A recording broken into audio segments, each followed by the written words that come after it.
मेरे वीडियो को पाने के लिए सब्सक्राइब करें और नए वीडियो के नोटिफिकेशन के लिए बेल आइकन पर प्रेस करें।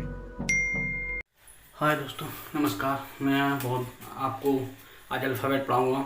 और अल्फ़ाबेट रीजनिंग का एक बहुत इंपॉर्टेंट टॉपिक होता है, जिसमें कोई भी पेपर होता है तो उस पेपर में आपको पता है अल्फ़ाबेट से 1-2 क्वेश्चन आते हैं। आप अल्फ़ाबेट में देखो, सबसे ज़्यादा अल्फ़ाबेट की बात की है, सबको पता है। बट मैं आपको बताऊँ, अल्फ़ाबेट यदि आपको उसकी रैंकिंग या पोजीशन या अल्फ़ाबेट के अपोजिट अल्फ़ाबेट, जैसे किसी का अपोजिट अल्फ़ाबेट क्या होता है, इनको यदि आप याद कर लेते हो तो आपके कितने टॉपिक क्लियर हो जाते हैं। देखिए, जैसे मैं आपसे बोलूं कि आपका एक तो अल्फ़ाबेट टॉपिक क्लियर हो जाएगा रीजनिंग का, दूसरा आपका क्वेश्चन का ये सीरीज, तीसरा क्लासिफिकेशन, मैं हिंदी में बताऊंगा क्या होता है, चौथा कोडिंग डिकोडिंग, पांचवा एनालॉजिकल रीजनिंग। जैसे हिंदी में अल्फ़ाबेट को सबको पता है, इसे वर्णमाला कहते हैं, सीरीज को श्रृंखला बोलते हैं, क्लासिफिकेशन को वर्गीकरण बोलते हैं। हिंदी में अगर कोई रीजनिंग पढ़ता है तो उसमें वर्गीकरण के नाम से दिया जाता है। कोडिंग डिकोडिंग क्या होती है, कूट भाषा, इसको कूट भाषा बोलते हैं।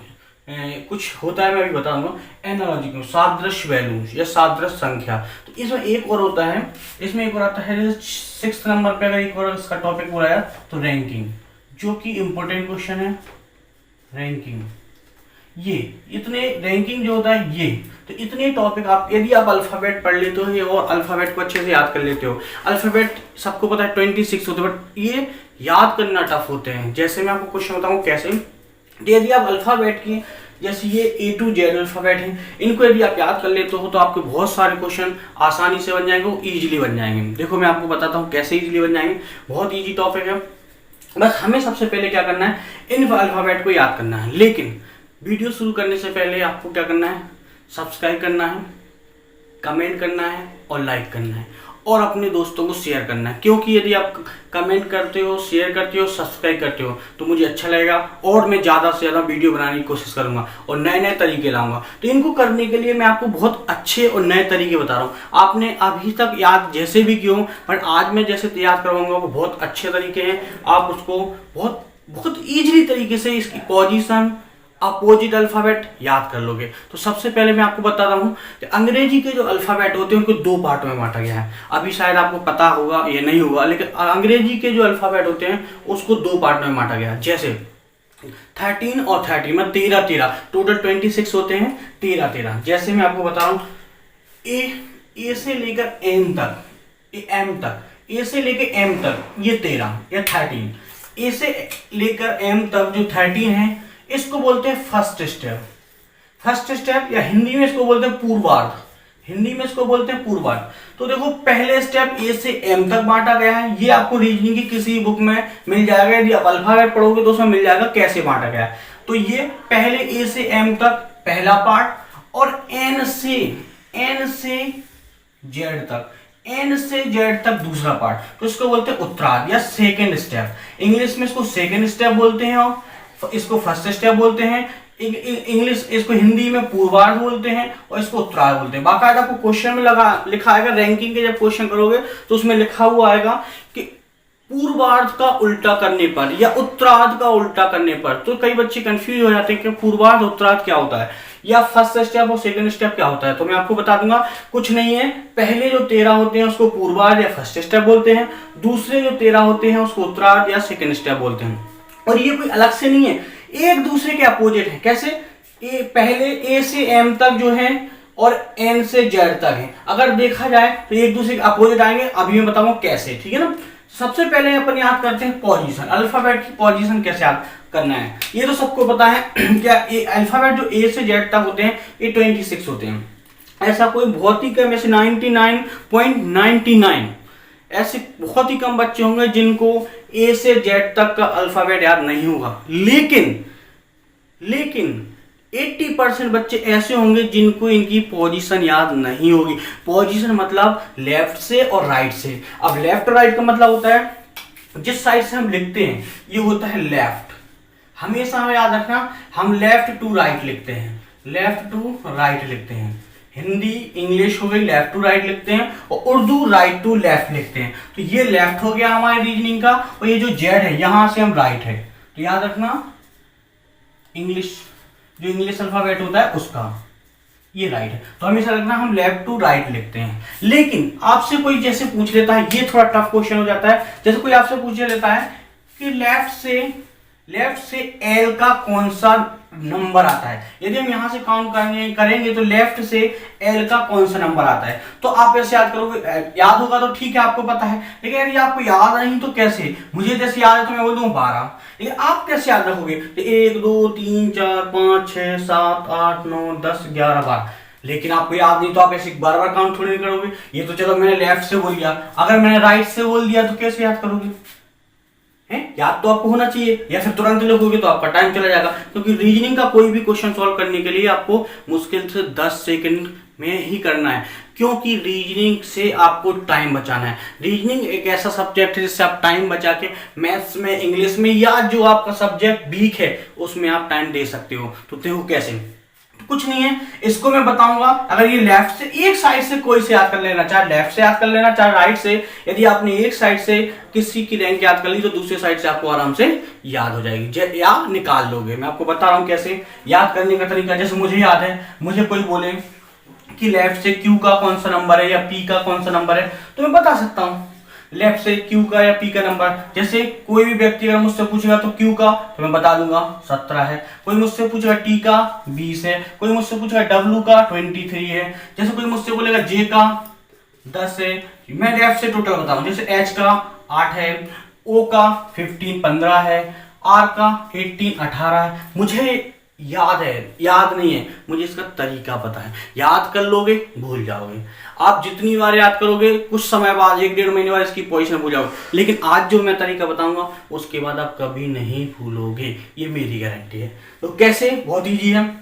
इसको मैं हटाता हूं और मैं आपको एक एक करके याद करवा रहा हूं। तो पहले मैं इसके नीचे लिख देता हूं नंबर, फिर मैं आपको याद करवा रहा हूं, ठीक है।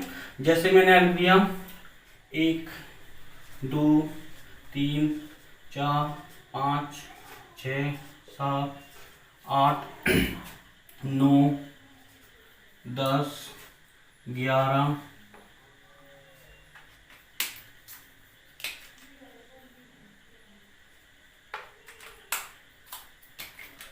12 13 14 15 16 17 18 19 टी का 20, मैं थोड़ा सा लिख दूँ, टी का 20, यू का 21, इसका 22, इसका 23, इसका 24, इसका 25 और जेड का 26। जेड जो हमारा होता है इसका 26। तो ऐसे सीरीज से तो आप हजारों तक लिख दोगे। आपको ऐसे मैं सीरीज बाय बोलूंगा या कंटिन्यू बोलूंगा तो आप 1000 तक बता दोगे किसका क्या होता है। बट मैं वही आपसे बीच में से उठा के बोल दूंगा कि आप मुझे वी का पोजीशन नंबर बताओ, लेफ्ट से तो आप नहीं बता पाओगे, राइट से आप नहीं बता पाओगे, लेकिन मैं आपको एक तरीका बताऊंगा, वो आसान है, बहुत ईजी तरीका है। तो देखो, नॉर्मली जो बच्चे हैं वो ए से जेड तक ABCD तो याद कर लेते हैं, लेकिन उसकी पोजीशन नंबर याद नहीं कर पाते हैं। तो मैं उसका तरीका बता रहा हूँ, बहुत ईजी तरीका है। तो देखो, ए से डी तक सबको याद होता है, ए से डी तक सबको याद होता है। और एक इसका हर बुक में एक मिलता है, ऐसा लिखा हुआ मिलता है, ई ज्योति। ये आपको हर जगह मिलेगा। ई ज्योति मतलब ये अल्फाबेट जो हैं ये आपके 5 के डिफरेंस हैं। जैसे 5 के डिफरेंस से कैसे हैं, जैसे ई का पोजीशन नंबर 5 होता है, देखो 1 2 3 4 5, ई का 5 होता है, टी का जे का 10 होता है, 15 5 के डिफरेंस है। ओ का 15 होता है, टी का 20 होता है और वाई का 25 होता है। तो 5 10 15 20 25। लेकिन इसके बाद जो ये तो हमारे 5 निकल गया, लेकिन 21 और भी तो उनको हम कैसे याद करेंगे, तो केवल 5 में तो हमारा काम चलेगा नहीं। ये हर बुक में आपको बताया जाता है कि ई ज्योति लिख लो और सारे याद हो जाएंगे। 5 याद हो गए, बाकी हमारे 21 जो है वो अल्फाबेट कैसे याद होंगे। तो उसको याद करने का मैं आपको छोटा सा तरीका बताऊं, इजी है थोड़ा। ई ज्योति तो आप याद कर ही लेना, ये तो हमेशा काम आएगा। मैं एक साइड इसको लिख ले रहा हूं, ई ज्योति को यहां लिख दे रहा हूं, ई ज्योति, ये ई ज्योति में यहां लिख दे रहा हूं। इसको याद करने का तरीका भी है, जैसे मैंने बोला 5 10 10 15, 20 और 25 ये हमारे हैं। अब ध्यान से देखना, ठीक है। अब अपन कैसे याद करते हैं, मैं थोड़ा सा तरीके से याद करवाता हूं। जैसे यहां तक मतलब 1 से F तक या आप अधिकतर आपको याद होता है, या मतलब 1 से 6 तक आपको ABCD अपन बोलते हो, EF इतना अपन को याद रहता है ये नॉर्मल। लेकिन यहां से 7 से अपन को थोड़ा टफ हो जाता है याद करना, तो कोई टफ नहीं होता है। ध्यान से देखना, जैसे मैंने लिखा G, ये सबको पता है G लिखा है, और यदि मैं G को, ध्यान से देखना, यदि मैं G को ऐसे काट दूं, ये G में कितना नंबर निकला, 7 नंबर। यदि मैं G को ऐसे करके और ऐसा काट दूं तो G में कितना नंबर निकल रहा है, 7 नंबर। तो सबको याद है, अब याद हो जाएगा G की पोजीशन कितनी हो जाएगी, 7। G की पोजीशन हो जाएगी 7। अब G का निकल आया, सबको पता है G का निकल आया। अब मैं बोलूं आपसे H का ध्यान रखना, ये डिजिटल नंबर होता है H, ये H है हमारा। और H को यदि हम थोड़ा सा और एडजस्ट करें तो देखो ये 8 बन रहा है। देखो ये यहाँ एक लाइन खींच देते, यहाँ एक लाइन खींच देते, तो देखो ये पूरा हमारा H क्या बन गया, 8। तो H की पोजीशन क्या आ जाएगी, 8 आ जाएगी। सबको पता है H की पोजीशन 8 आ जाएगी। आया कहीं, G की 7 हो रही है, H की 8 हो रही है, तो हम चाहे ऐसे याद रख लो, G की 7 हो रही है, H की 8। अब I होता है, सबको पता है 9 नंबर पे। तो आपको पता है हम अल्फाबेट में ये I लिखी है, सबको पता है, ये हम I लिख देते हैं। तो I ऐसा हमारा लिख देते हैं, लेकिन हम इसको एक स्टैंडर्ड I ऐसा भी तो लिखते हैं कि नहीं, ये तो I का 9th वैसे ही निकल रहा है। देखो I ऐसे लिखते हैं, जैसे अपन लिखते हैं I am sorry, तो आई एम, देखो ये आई, तो आई में कितने नंबर निकला है, इसको अगर हम अंक में देखें, डिजिट में ना देखें, तो कितने हैं, 9। तो आई को 9 देख लेते हैं, ये आई हमारा 9। अब देखो ई ज्योति में देखा ई और जे, तो ई जे तो 5 और 5 10, तो देखो जे ई ज्योति में है, पता है जे कितने नंबर पे आ रहा है, 10 नंबर पे। तो ई ज्योति में जे 10 नंबर पे आ रहा है, तो जे 10 नंबर पे आया तो ऐसे याद कर लेंगे। ये देखो जे 10 नंबर पे है, ई ज्योति में जे 10 नंबर पे है, तो हम उससे याद कर लेंगे। तो बचपन में भी हमने अभी पढ़ाया था आपको, ई ज्योति मतलब 5 के डिफरेंस से। तो देखो यहाँ जे का 10 निकला है। अब बचपन में आपने पढ़ा होगा कि 1 पे 1 11, बचपन में आपने पढ़ा होगा 1 पे 1 11। ध्यान से देखना, अपन के का करते हैं, के का कितना होता है, 11। तो 1 और 1 पर 1 कितना हो रहा है, 11। तो के बन रहा है कि नहीं, 3 1, तो 1 और 1 पे 1, बचपन में पढ़ते 1 पे 1 11, एक ए और एक ए, तो 1 पे 11। ध्यान से रखना, 1 पे 1 और चढ़ा दो और 1 पे 1 और चढ़ा दो, 1 पे 11। तो दो ध्यान रखना, के का होता है 11, क्योंकि इसमें 3 1 होते हैं। एक तो एक हो गया, एक अपर मान लेते हैं, एक ए हो गया, और एक अपर मान लेते हैं, एक ए हो गया। तो 1 पे 1 11, 3 1 होते हैं, तो के का डिफरेंस होता है 11। अब ध्यान से देखना, एल को हम कैसे याद रखेंगे। एक बाल विकास आपने चाइल्ड डेवलपमेंट सब्जेक्ट पढ़ा होगा, जिसको बोलते हैं लियोन एज होती है 12, जिसको बोलते हैं बाल बच्चा। इससे हम 2 बना लेंगे, लियोन एज इसकी होती है बाल बच्चा। जब बाल बच्चा बात बढ़ आता है तो लियोन एज मतलब होता है बाल बच्चा, लियोन एज मतलब होता है बाल बच्चा। तो एल का अगर मैं 12 बोलूं, लियोन एज हमारी 12 हो गई। ध्यान से रखना, लियोन एज यदि हमारी 12 हो जाती है तो हम एक्स एज भी तो हमारी होती है, एक्स एज। तो अगर हम एल, लियोन एज मतलब एल,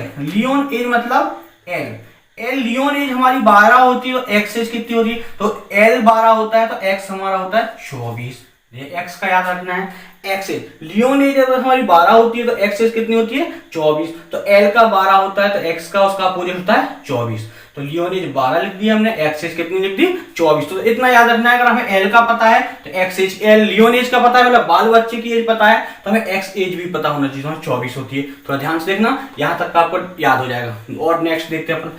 अब इसको मैं हटा देता हूं, थोड़ा ध्यान से देखना। जैसे मैंने, आपने सबको पता है कि अल्फाबेट में कितने टोटल अल्फाबेट होते हैं, 26 होते हैं। तो 26 जब अल्फाबेट होते हैं तो ध्यान से देखना, जब 26 अल्फाबेट होते हैं तो 26 का आधा कितना होता है, देखो मैं कर लेता हूं। 26 का आधा कितना होता है, या 26 की मिडिल वैल्यू कितनी होती है, 13। सबको पता है 26 की मिडिल वैल्यू 13 होती है। तो एम मतलब मिडिल, तो टोटल 26 होते हैं और 26 की मिडिल वैल्यू 13 होती है। तो m मतलब मिडिल मतलब कौन सी पोजीशन, 13 नंबर की पोजीशन। तो m मिडिल में है तो उसकी पोजीशन क्या होगी, 13। सबको याद है m 13 हो जाएगी। तो 26 का आधा होता है 13। नेक्स्ट में आपको जैसे बोलूं तो n जो है थोड़ा अपन याद कर लेंगे, n का है लेकिन अपन इतना टफ जरूरत नहीं। n जब तो m पता है तो n अब हमें पता होता है कि m के बाद n सबको अधिकतर याद होता है कि m के बाद n आता है। अब देखो नेक्स्ट अपन करते हैं o, इसको याद कर लेना o। थोड़ा ध्यान से देखना o, ई ज्योति में o कौन से नंबर पे था, तीसरे नंबर पे, ई ज्योति तो तीसरे नंबर पे था। तो 5, 10 और 15। तो ई ज्योति से हम ये o निकाल लेंगे, ई ज्योति से हम o निकाल लेंगे। देखो ये ई ज्योति से हम o निकाल लेंगे। तो ई ज्योति से हम o निकाल लेंगे तो हमारा o की पोजीशन आ जाएगी। o की पोजीशन क्या आ गई हमारी 15। ई ज्योति से हमने o निकाल दिया तो o की पोजीशन क्या आ गई हमारी 15। देखो ई ज्योति से o निकाल लिया तो o की हमारी पोजीशन आ गई 15। अब देखो यहां से P Q R S T इसको कैसे, क्योंकि ये टफ हो जाते हैं यहाँ याद करना, लेकिन मैं जो पढ़ा रहा हूँ CG नहीं मिलेगा आपको। देखो ध्यान से लिखना, मैं इसको याद करवा रहा हूँ, इसको मैं हटा दे रहा हूँ, ठीक है, इसको मैं हटा दे रहा हूँ, फिर आपको मैं एक एक बताऊंगा। देखो जैसे मैंने बोला O तक अपन को याद हो गया था, P Q R S, ये याद करना थोड़ा टफ होता है, तो इसको बहुत ईजी है, बट मैं इसको याद करवाऊंगा तो आपको आराम से बन जाएगा। P मतलब अगर मैं मानू पेरेंट्स मतलब माता पिता, P मतलब पेरेंट्स, Q मतलब मैं बोलूं क्वीन मतलब रानी, ठीक है। R मतलब मैं बोलूं आपको राजा, ये सबको पता है। R मतलब होता है, मैं बता रहा हूं, R मतलब राजा। और S मतलब मैं बोलूं आपको सन मतलब लड़का। तो इसको कैसे याद रखना, ध्यान से देखना, ये अगर आपने याद कर लिया तो यहां तक कि देखो जो टफ लगते हैं वो आराम से याद हो जाएंगे। P मतलब पेरेंट्स कोई माता पिता की लड़की थी रानी जिसका नाम था क्वीन, तो पेरेंट्स ने एक लड़की थी, उसकी शादी की सोची 16 साल में, मतलब जब वो लड़की 16 साल की थी तो पेरेंट्स ने बोला यार इसकी शादी कर देना चाहिए। तो ये 16 साल की थी, तो 16 साल की उम्र में सोचा, शादी का सोचा, इसको हटा दे रहा हूं मैं। 16 जब वो 16 साल की उम्र की थी क्वीन, तो उसकी शादी का सोचा। अब शादी का सोचा, जब वो 17 की हो गई क्वीन 17 की हो गई तो उसकी शादी कर दी, ठीक है। अब क्वीन शादी कर दी, लेकिन लड़की तो पता आज कम से कम 1 साल का डिफरेंस था वो लड़का लड़की में। जब 17 की क्वीन थी तो 18 साल के राजा से उसकी शादी कर दी। राजा कितने साल का था, 18 साल का, 18 साल एज थी राजा की, तो राजा की शादी कर दी। जब राजा 18 साल का था उसकी शादी कर दी, और 19 साल में उनको एक लड़का हो गया। 19 साल में उनको एक लड़का हो गया। तो देखो P की पोजीशन देखो, पेरेंट्स ने 16 की उम्र में उसकी शादी की सोची, Q जब 17 की हुई तो उसकी शादी कर दी, 1 साल बड़े राजा से शादी कर दी, राजा की उम्र 18 थी, 19 में उनको एक लड़का हो गया। तो देखो पेरेंट्स ने 16, P मतलब 16, Q मतलब क्वीन मतलब 17, राजा मतलब 18 और सन मतलब 19। आया था ना, तो ये पूरे याद हो गए। देखो P मतलब 16, क्वीन या फिर पेरेंट्स ने 16 साल की उम्र में सोची थी, मतलब P मतलब 16, क्वीन मतलब रानी 17 साल की थी, R मतलब राजा कितने साल का था, 18 साल का, S मतलब 19, लड़का कितने साल का था, या राजा उनके बच्चा कितने साल में होगा, 19 में, समझ में आया, जब वो 19 साल की हो गई। तो ये देखो P Q R और S तक अपन को याद हो गया। अब देखो इसको याद हो गया तो आगे चलते हैं। T, देखो T, तो T20 सबको याद है, T होता है, तो देखो T कैसे होता है, T लिखा। अब T20 तो सबको पता है, T20 सबको पता है, T का 20 होता है, मतलब T20 नंबर पोजीशन पे आती है, T20 आती है, सबको याद है। U यहां से भी थोड़ा टफ होता है याद करना, तो अगर मैं U लिखूं, देखो अपन कुछ लोग ऐसा स्टैंडर्ड U लिखते हैं, ये लिखते हैं ना U, ये U लिखते हैं, और थोड़ा अच्छा अपन मिला देते हैं, या फिर ऐसा कर लेते हैं, 2 पोजीशंस लिखते हैं, U ऐसे और ये ऐसे और ऐसे, ये U लिखा है, लिखते हैं। तो जब ये U लिखा है, थोड़ा ध्यान से देखना, ये जब U लिखा है, अगर इस U को ध्यान से देखना, अगर इस U को मैं थोड़ा सा ऐसे कर दूंगा तो देखो कितने नंबर बन रहे हैं। इसको 2 भाग में बांट दूं, एक ये और एक ये, तो देखो कितने नंबर निकल रहा है, U से 21 निकल रहा है, U से 21, देखो U से 21 निकल रहा है, U से 21 निकल रहा है। तो ध्यान से देखो, ये पहला और ये दूसरा, तो U से कौन सा नंबर निकल रहा है, 21। देखो U से अगर हम इसको ऐसा कर दें तो ये हमारा 21 नंबर निकल रहा है, ये जो 2 और एक 1, तो ये हमारा यू से 21 नंबर निकल रहा है। तो यहाँ भी मैं करके बता रहा हूँ, ध्यान से देखना, छोटा सा जगह है लेकिन मैं कर देता हूँ। ये अपना यू बन गया, तो देखो 21 नंबर निकल रहा है कि नहीं यू से, यू, तो यू की पोजीशन नंबर 21 हो गई। अब नेक्स्ट ध्यान से देखना, अगर मैं आपसे वी की बोलूं तो ध्यान से देखना, विक्ट्री साइन, वी होता है विक्ट्री साइन, और विक्ट्री साइन हमेशा 2 बार दिखाया जाता है, विक्ट्री साइन हमेशा 2 बार दिखाया जाता है। तो देखो वी और वी, ध्यान से देखना, मैं इससे कर दे रहा हूं, देखो ध्यान से देखना, वी और वी, यदि मैं 2 बार विक्ट्री साइन करूं, वी मतलब विक्ट्री साइन, और वी को ऐसे कर दूं, तो वी की पोजीशन नंबर क्या आ रही है, वी की पोजीशन नंबर 22 आ रही है, तो वी की 22 आ रही है। क्योंकि दो, एक बार वी लिखो, 2 बार वी लिखो, वी की थोड़ी सी आगे एक बतख जैसी चौथ बना दो या मुंह बना दो, तो ये नंबर निकल जाते हैं 22 नंबर। तो वी कौन से नंबर पे है, 22, क्योंकि विक्ट्री साइन होता है वी, और वी जब विक्ट्री साइन होता है तो 22 नंबर पे होता है। ध्यान से देखो, समझ में आया था। नेक्स्ट अगला डब्लू, डब्लू देखो, अगर मैं डब्लू, ये हमारा डब्लू है, ये हमारा डब्लू है, लेकिन डब्लू की बात की जाए तो ध्यान से देखना, हम पढ़ते हैं 1 2 3, या फिर ऐसा रखते हैं, हमें एक बीमारी जो तारे जमीन पर, आपने मूवी देखी होगी, वो बच्चों को बीमारी रहती है, इसको 9 और 6 में अंतर ही समझ में नहीं आता कि ये 6 है या 9 है, क्योंकि 6 9 एक से होते हैं, उसको समझ में नहीं आता, कई चीजें उसको समझ में नहीं आती हैं, तो 6 9 ऐसे ही। अगर मैं उस, हमारे लिए भी एक डब्लू की बीमारी कि हम डब्लू ऐसा लिखा जाता है, लेकिन हमने इसको ऐसा लिख दिया, ये डब्लू को हमने रोटेट कर दिया, तो डब्लू, और डब्लू के पहले विक्ट्री साइन था, विक्ट्री साइन 23, देखो डब्लू से पहले विक्ट्री साइन था 23, हम वही लिखते हो वी डब्लू, तो हम देखो वी को, तो ये तो 2 ही बन गए, इसको हम रोटेट कर देते हैं, तो ये 23 बन गए, तो डब्लू का होता है 23, डब्लू का होता है 23। अब देखो ध्यान से देखें, जब डब्लू का 23 होता है तो एक्स एज मैंने आपको पहले ही बताई थी, एल मतलब लियोन एज, लियोन एज मैंने बताई थी 12, तो एक्स एज मैंने आपको कितनी बताई थी 24, तो एक्स की पोजीशन क्या बताई थी मैंने 24, एक्स की पोजीशन मैंने आपको बताई थी 24, सबको पता है, तो एक्स की 24, और वाई और जेड, वाई और जेड, तो वाई को आपको याद कर लेना 25 और जेड की 26, ये सबको याद रहती है, लास्ट की पहली दूसरी सबको याद रहती है 26, तो वाई और जेड की अपन को पोजीशन याद होती है। ठीक है, इतना समझ में आया, मजा आया, समझ में आया। देखो नेक्स्ट आपको मैं एक तरीका और बता रहा हूँ। अब ये तो मैंने सारी पोजीशन लेफ्ट से बताई, अब मैं आपको सारी पोजीशन राइट से निकालना बता रहा हूँ। लेफ्ट से तो सबको पता, याद कर लोगे तो आराम से समझ में आ जाएगा, लेकिन राइट से कैसे निकालना है। जैसे मैंने आपसे बोला एल का, लेफ्ट से एल का 12 है, ये लेफ्ट से एल का, लेफ्ट से एल छोड़ो एम कर दे रहा हूं, क्योंकि एल एल हो जाएगा तो गलत पता नहीं पड़ेगा। लेफ्ट से ये ऐसे लिख दे रहा हूं उसको पूरा, लेफ्ट से एम का 13 है, तो राइट से क्या होगा, ये मैंने आपसे शुरुआत में बोला था कि ये याद कर लो, दूसरा अपने आप याद हो जाएगा। तो दो 26 टोटल अल्फाबेट होते हैं, 26 टोटल अल्फाबेट होते हैं, लेकिन मैं आपको रैंकिंग में पढ़ाऊंगा कि 26 तो होते हैं, लेकिन जब भी हम कोई चीज को घटाते तो एक प्लस करके घटाते, बताऊंगा क्यों, क्योंकि कोई भी एक व्यक्ति लेफ्ट से और राइट से काउंट हो जाता है तो एक उसमें एक्स्ट्रा हो जाता है। तो जो भी लेफ्ट से हमें याद है और राइट से पूछा गया है, जैसे इसकी लेफ्ट से 13 पोजीशन है, हमें इसकी राइट से निकालना है, तो कुछ नहीं करना है,